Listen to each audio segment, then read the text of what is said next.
예수님을 믿는 모든 성도들은, 저와 여러분들은 하나님의 교회를 섬기는 봉사자와 사역자들입니다.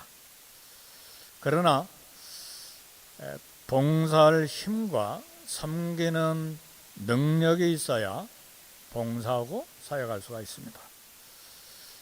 성도들은 서로 사랑하고 싶은 예수님의 마음을 가진 사람들입니다. 그러나 예수님 형제들을 사랑하는 그런 사랑할 힘이 있어야 이웃 형제를 사랑할 수가 있습니다. 우리 모든 그리스도인들은 용서하고 싶은 마음을 가지고 있습니다. 그러나 용서할 힘이 있어야 합니다. 성도들은 이 모든 봉사와 사역과 그리고 사랑과 용서할 능력을 주시는 분이 우리 성령님이십니다. 그래서 오순절 성령의 바람과 성령의 불이 우리가 사모해야 될 능력입니다. 성령은 오순절에 이 땅에 오신 온 교회를 위한 거대한 은혜와 축복입니다. 오늘 사도행전 2장 본문을 통해서 오순절에 임하신 성령님에 대해서 은혜를 나누기를 원합니다. 6월절이 지난 7주 후에 49일이 지난 77은 49, 49일이 지난 다음 날이 50일째가 되는 오순절입니다. 보리를 추수해서 감사하는 절기이기 때문에 맥추절이라고도 합니다. 오순절에 성도들이 다 같이 함께 모여서 기도하고 있었습니다. 이날 120명의 성도들이 주님의 명령대로 한 곳에 모여서 기도했습니다. 예루살렘을 떠나지 말고 약속된 성령을 받기를 기다리라, 그 명령을 따라서 함께 기도했습니다. 그리고 하나님의 약속대로 성령님은 이 땅에 공적으로 오셨습니다. 첫 번째로 우리가 생각할 것은 말씀에 순종하는 자가 성령의 충만함을 받습니다. 주님의 말씀을 믿고 순종에 모인 사람들에게 성령의 충만함이 임했습니다. 우리가 성령의 충만을 받으려면 하나님 말씀에 온전히 순종해야 합니다. 사도행전 5장 2절에 보니까 우리가 이 일의 증인이요 하나님이 자기에게 순종하는 사람들에게 주신 성령도 그러하니라. 누구에게 성령을 주셨는가? 하나님이 자기에게 순종하는 사람들에게 주신 성령님이라고 그랬습니다. 주님의 말씀에 불순종하면서 성령 충만 받는 사람은 아무도 없습니다. 그러나 주님의 십자가 복음을 믿고 순종하는 사람이 성령을 선물로 받습니다. 요한복음 14장 21절에도 보면 나의 계명을 가지고 지키는 자라야 나를 사랑하는 자니 내 아버지께 나를 사랑하는 자는 내 아버지께 사랑을 받을 것이요 나도 그를 사랑하여 그에게 나를 나타내리라 그랬습니다. 하나님의 계명을 지키는 자라야 하나님을 사랑하는 자고, 하나님을 사랑하는 자가 아버지의 사랑을 받을 것이고, 또 우리 예수님도 그를 사랑해서 그에게 예수님을 나타내 주시겠다고 했습니다. 성령은 예수님의 영입니다.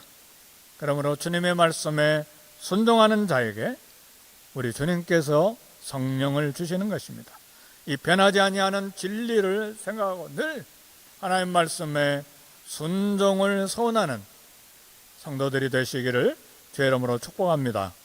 순종, 성령 충만을 원하십니까?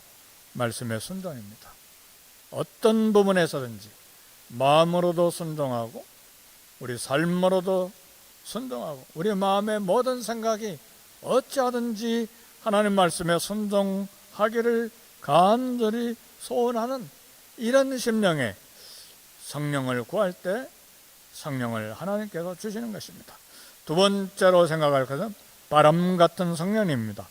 오늘 보면 사도행전 2장 2절에 보니까 호련히 하늘로부터 급하고 강한 바람 같은 소리가 있어 그들이 앉은 온 집에 가득하며 그랬습니다. 마침내 성령께서 제자들에게 강림하신 사건을 말하는데, 강하고 급한 바람 소리가 있다, 바람 같은 소리가 있었다 그랬어요. 근데 강하고 급한 진짜 바람이었으면 온 집을 허리케인처럼 날려보내 버렸을 거예요. 온 집에 가득한 바람 소리는 바람이 아니라 바람 같은 소리였습니다. 구약 성경은 하나님의 임재를 종종 바람으로 표현하곤 했습니다. 그러므로 바람 같은 소리는, 집에 가득한 바람 같은 소리는 성령께서 능력으로 충만으로 오시는 것을 표현했습니다. 귀로 들리는 바람 같은 급하고 강한 소리가 성령께서 능력과 충만으로 오신 것을 표현한 것입니다. 성도들은 바람 같은 소리는 들었지만 성령님은 보지 못했습니다. 성령은 영이시기 때문에 육체의 눈으로는 볼 수 있는 분이 아닙니다. 그러나 우리가 성령의 존재를 알 수 있는 것은 성령의 역사를 통해서 알 수가 있습니다. 우리는 바람을 눈으로 보지 못하지만 나뭇가지가 흔들릴 때에 바람의 존재를 압니다. 우리는 사랑을 눈으로 볼 수 없지만 마음의 느낌으로 사랑의 존재를 압니다. 사랑은 냄새도 소리도 없지만 마음의 열정으로 가득하게 만듭니다. 마찬가지로 우리는 성령님의 일하심, 성령님의 사역을 통해서 성령의 존재를 알 수가 있습니다. 성령님은 사람의 영혼을 변화시키십니다. 성령님은 타락한 인간의 본성을 하나님의 자녀들의 성품으로, 그리스도의 성품으로 변화시키십니다. 이것이 성령님의 중생하게 하는 사역이요, 거듭나게 하는 사역입니다. 그래서 우리는 자신과 이웃이 성령으로 변화되는 사실을 보게 되는 것입니다. 성령님은 성도로 하여금 성령의 열매를 맺게 하십니다. 성령에 충만합니까? 무엇으로 알 수 있느냐? 충만한 성도에게 보이는 변화가 있어요. 사랑과 희락과 화평과 오래 참음과 자비와 양성과 충성과 온유와 절제, 이런 열매를 보면 성령의 충만히 임하는 것을 볼 수가 있습니다. 다시 말하면 성령이 역사하는 사람은 예수님을 닮아가게 되고 예수님의 성품이 드러나게 되는 것입니다. 성령을 통해서 예수님 성품으로 변화되는 과정을 신학적으로 성화라고 말합니다. 야고보서 3장 14절 17절에 보면 악한 영의 결과는 시기와 다툼과 혼란과 모든 악이라고 했는데, 위로부터 나는 것, 그리스도의 영, 하나님의 영, 성령으로부터 나는 것은 첫째는 성결하고, 다음에는 화평하고, 그 다음에는 관용하고, 그리고 양선하고 긍휼하고 선한 열매가 가득하다고 했습니다. 성령은 우리의 삶에 성결함이 있게 하고, 그리고 화평하게 하는 자의 삶을 살게 하고, 관용과 양순과 긍휼이 여기는 마음을 갖도록 하는 것입니다. 이걸 통해서 성령님이 충만하게 우리에게 있는 것을 볼 수가 있고 확인할 수가 있는 것입니다. 그래서 성령의 역사로 사람이 변화되는 것을 보고 우리는 성령의 존재를 알 수가 있습니다.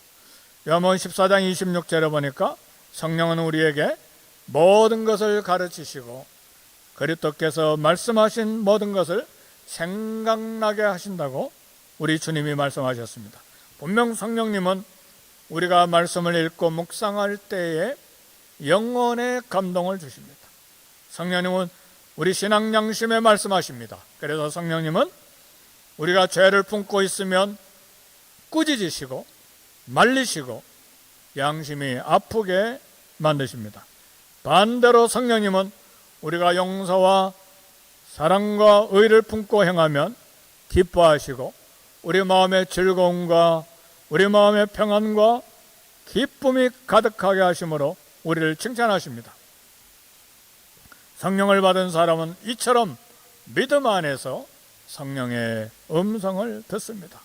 또한 성령은 성도들이 예수 그리스도를 증거하도록 우리를 이끌어 주십니다.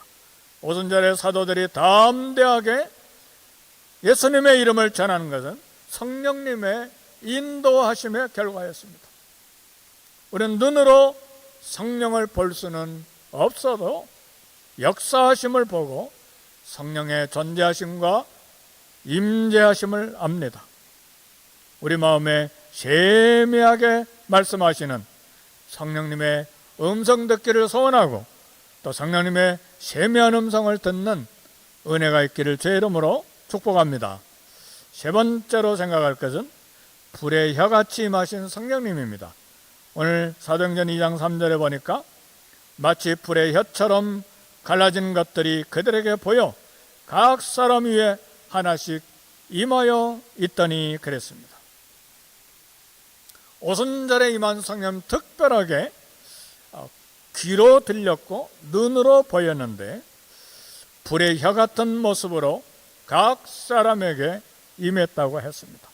불의 혀는 성령을 불이 맹렬하게 타오르는 것으로 표현한 것입니다. 이 불은 집이나 나무나 숲이나 물체를 태워버리는 불이 아닙니다. 실제 불이었다면 120명이 기도하고 있는 이 다락방에 화재가 나서 난리가 났을 것입니다. 모세에게 나타났던 가시떨기의 불꽃, 분명히 가시떨기 나무에 불이 붙어 있는데 가시떨기 나무가 불에 타서 없어지지 않았습니다. 하나님의 임재의 상징을 말합니다. 성령님은 바람과 같이 또 불과 같이 임하심으로 성령님의 능력을 상징하는 그런 표현을 오늘 본문에서 했습니다. 세례 요한은 예수님이 성령과 불로 세례를 주실 분으로 소개했습니다. 성령의 불은 사람들이 회개하고 예수님을 믿는 능력으로 나타납니다. 그래서 우리는 전도하기 전에 늘 기도하는 것이 성령님, 우리 앞서서 미리 가져서 만날 사람들의 마음을 만져주시고 열어주시고 예수님을 믿게 해 주옵소서. 왜요? 우리 성령님은 사람들이 회개하고 예수님을 믿는 변화와 능력으로 나타나기 때문에 그렇습니다. 따라서 성령의 불 같은 모양으로 임한 것은 성령의 능력이 임한 것을 말합니다. 성령님이 임한 성도는 세상에서 불과 같은 역할을 해야만 합니다. 불과 같은 성령의 사람은 오염된 세상을 정결하게 하는 일에 쓰임을 받습니다. 예수님이 세상에 다시 오시면 세상을 불로 정결하게 하실 것입니다. 그래서 우리 성도들은 세상의 불의와 거짓과 악과 타협하거나 허용해서는 안 됩니다. 세상은 거짓과 속임수와 탐욕으로 자기 이익을 극대화하려고 합니다. 성도는 이런 세상 악을 거슬러서 불처럼 태우고 정결하게 만들어 나가야 됩니다. 분명 성령의 사람은 죄가 넘치는 세상에 빛의 사도적인 역할을 하게 되는 것입니다. 성도가 세상의 정직과 신실함을 볼 때에 세상이 그 빛을 보고 회개하고 우리 주님께 돌아오게 되는 것입니다. 이런 정직과 신실한 것은 교회만 아니라 직장과 회사도 이런 사람을 좋아합니다. 그래서 직장에 일할 때도 어떤 사업을 해도 어떤 비즈니스를 해도 성령의 충만함이 필요해요.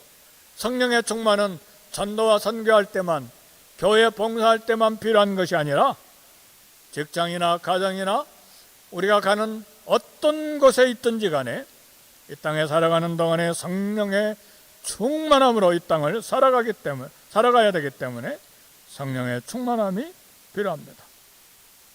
성령의 충만한 성도는 그래서 세상의 빛으로, 세상의 소금 역할을 위해서 존재해야 되는 것입니다. 불같은 성령의 사람은 사랑의 사도가 됩니다. 성령의 사람은 차가운 세상에 주님의 사랑을 나타내는 불꽃이 되어야 됩니다. 지식만 있고 사랑이 없는 성도는 식어버린 차가운 냉방과 같습니다. 우리는 매일 매순간 성령님으로 충만하게 해주셔서 사랑으로 가슴이 뜨거운 사람, 사랑으로 가슴이 따뜻한 사람, 그런 사람이 되도록, 그런 하나님의 자녀가 되도록 우리는 기도해야 됩니다. 추운 겨울에 불이 다 식어버린 차가운 냉방, 얼마나 힘들겠어요. 우리는 늘 마음에 예수님의 사랑으로, 성령의 사랑으로 그 열매가 가득하도록 기도해야 합니다. 성령의 사람은 그래서 낙심하고 지친 이웃에게 주님의 사랑을 나눠주는 자입니다. 성령을 모신 성도들은 가슴과 영혼에 생명의 불을 담고 있는 존재들입니다.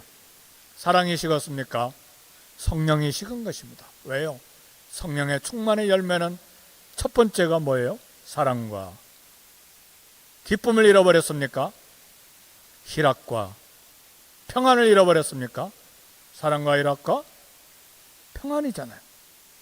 화평이잖아요.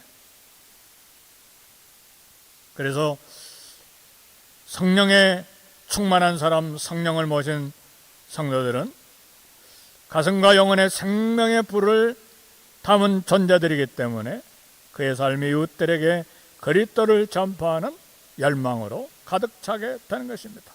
성령 충만한 초대교회 120명은 30년이 못 돼서 유대와 사마리아와 그리고 로마까지 복음을 전파하는 뜨거운 불이 됐습니다.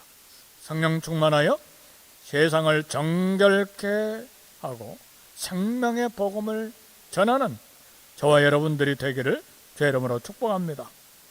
마지막 네 번째, 성령 충만의 결과는 무엇인가? 오늘 사도행전 2장 4절의 말씀 보니까 그들이 다 성령의 충만함을 받고 성령이 말하게 하심을 따라 다른 언어들로 말하기를 시작하니라 그랬습니다. 성령 충만의 결과는 성령님이 시키는 대로 말하고 행동하는 것입니다. 성령님이 시키는 대로 말하고 행동하기 위해서는 마음에 들려오는 성령님의 음성 듣는 예민한 영적인 감각이 있어야 합니다. 성령의 충만함, 세미한 음성으로 온유하게 말씀하시는 성령님 들으려면 성령님을 따른 순종과 그리고 성령께서 말씀하시는 예민한 영적인 감각이 우리에게 있어야 됩니다.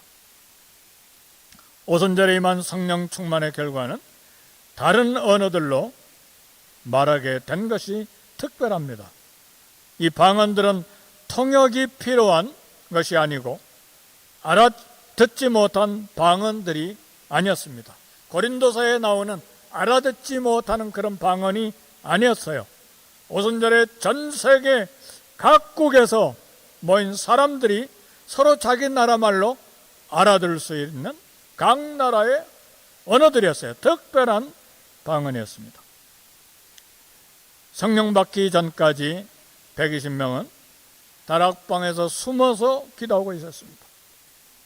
유대계 지도자들이 무서워서 감히 밖에 나가서 아무 말도 하지 못하고 있었던 사람들이었는데, 그러나 이제는 성령이 충만한 후에 제자들은 군중을 향해서 나가고 군중을 향해서 말하기 시작했습니다. 제자들이 말할 때 군중들은 자기 나라 말들로 알아듣기 시작했습니다. 그 다른 나라의 말의 내용은 예수 그리스도에 관한 것이었습니다. 성령 충만이란 그릇에 물이 넘칠 정도로 차 있는 상태를 말합니다. 그런 그릇은 조금만 건드려도 물이 밖으로 흘러내리게 되어 있습니다. 성령 충만한 성도들이 각 나라 말로 전하기 시작했다는 것은 영혼에 가득한 예수 그리스도를 전파하기 시작했다고 하는 말씀입니다. 유대교의 핍박을 두려워하지 않고 모인 유대인들에게 그리스도를 전파하기 시작했습니다. 성령 충만은 세상의 욕심 대신 그리스도가 영혼에 충만한 상태를 말합니다. 따라서 하나님이 성령 충만을 주시는 이유는 그리스도의 증인이 되도록 하기 위한 것입니다. 방언하고 예언하면서 영혼에 예수님의 충만이 없으면 성령 충만이 아닙니다. 늘 주님의 말씀에 순종을 열망하는 자가 성령 충만한 자입니다. 예수님을 사랑하고 진리를 따라 순종하려고 애쓰는 성도가 성령 충만한 사람입니다. 예수 그리스도 복음을 전하려고 하는 열정이 있는 사람이 성령에 충만한 사람입니다. 성령을 모시고 사는 자는 자기 삶의 주인이 성령님으로 바뀐 사람입니다. 그래서 언어와 행동과 생각에서 항상 성령님이 주인이 되는 삶입니다. 에베소 5장 18절에 보면 술 취하지 말라 이는 방탕한 것이니 오직 성령의 충만함을 받으라고 했습니다. 여기 성령의 충만함을 받으라고 하는 이 문법적인 해석은 명령형이기 때문에 성령 충만 받아도 되고 안 받아도 되고 아니라 성령의 충만함을 받으라, 하나님의 명령입니다. 그래서 우리는 기도할 때 늘 마음의 소원이 성령의 충만함으로 가정생활, 직장생활, 교회생활, 이 사회생활, 이 이민생활을 할 수 있게 주옵소서. 명령이기 때문에 하나님께 구하면 우리 하나님께서, 우리 주님께서 순종하는 그 마음에 성령을 부어주시는 것입니다. 그리고 성령의 충만함을 받으라고 하는 것은 개인에게 하신 말씀이 아니라 문법에 보면 복수형으로 되어 있어요. 너희는 그런 말이에요. 너희는 성령의 충만함을 받으라. 담임 목사 혼자 성령의 충만함을 받는 것이 아니고 우리 당의 장로님들 한두 분만 성령 충만 받는 것이 아니고 우리 교회 권사님들만 성령 충만을 받는 것이 아니고 온 교회가 너희는 모두 다 남자든 여자든 신분이 하인이든 노예이든 남종이나 여종이나 아니면 어린아이든 노인이든 청년이든 누구나 너희 모두는 성령의 충만함을 받으라. 그리고 문법적으로 현재형이에요. 우리가 잘 아는 대로 그리스도의 현재형은 계속 반복 끝없이 해요. 계속 반복해서. 그 말씀은 우리가 성령 충만을 한 번 받고 예배 시간에 한 번 받고 아니면 특별 새벽 기도에 한 번 받고 아니면 부흥회 때 한 번 받고 그것으로 끝난 것이 아니고 아니면 올해 성령 충만 받고 내년은 아닌 것이 아니고 우리 예수님이 재림하실 때까지 계속해서 매일 매달 매년 평생에 성령의 충만함을 받아가야 합니다. 얼마나 축복된 말씀입니까? 술 취하지 말고, 술 취하지 말라는 말은 알코올만 말하는 것이 아니죠. 세상의 모든 탐욕과 정욕과 세상의 마음을 빼앗기지 말고 거기에 취하지 말고 이것은 방탕한 것이니 오직 성령의 충만함을 받으라. 성령의 충만은 내 삶 속에서 하나님과의 전 인격적인 체험입니다. 하나님이 원하는 생각을 하고 하나님이 원하시는 말을 하고 하나님이 원하시는 행동을 합니다. 이것이 하나님과 나와의 인격적인 교제요, 관계요, 체험입니다. 성령 충만은 내 방법, 내 생각, 내 감정을 말하는 것이 아닙니다. 그래서 우리는 말하고 싶을 때, 생각하고 싶을 때, 행동하고 싶을 때 이것이 성령님이 원하시는 것인지, 하나님의 뜻에 맞는 것인지, 하나님 말씀에 합당한 것인지, 나에게도 유익하고 이웃에게도 교회에도 유익하고 우리가 하나님이 기뻐하시는 것인지 우리는 성령님의 생각, 하나님의 생각을 들여다봐야 합니다. 내가 원하는 내 방법, 내 생각, 내 감정을 말하는 것이 성령 충만은 아닙니다. 성령님은 정결하게 하는 불이요, 성령님은 능력을 주는 불이요, 성령님은 그리스도를 전하게 하는 불입니다. 이를 위해서 오순절날 우리 성령님이 이 땅에 공적으로 오셨고, 이를 위해서 오신 성령님은 다시는 예수 그리스도를 믿는 성도들을 떠나지 아니하고 계속 믿게 하고, 그리고 계속 이 땅을 살아갈 지혜를 주시고, 계속해서 그리스도의 말씀을 기억나게 하시고 생각나게 하시고 그리스도의 말씀을 가르쳐 주시는 것입니다. 항상 마음에 하나님, 성령 하나님으로 채워주소서. 항상 하나님께 하나님, 내 마음에 성령 하나님으로 채워주세요. 이런 기도를 드려야 됩니다. 오순절날 오신 성령님 늘 사모하고 모시고 사는 삶이 되기를 주의 이름으로 축복합니다. 아멘. 우리 말씀 생각하시고 하나님, 내 마음에 성령 하나님으로 채워주세요. 우리 다 같이 통성으로 기도합니다.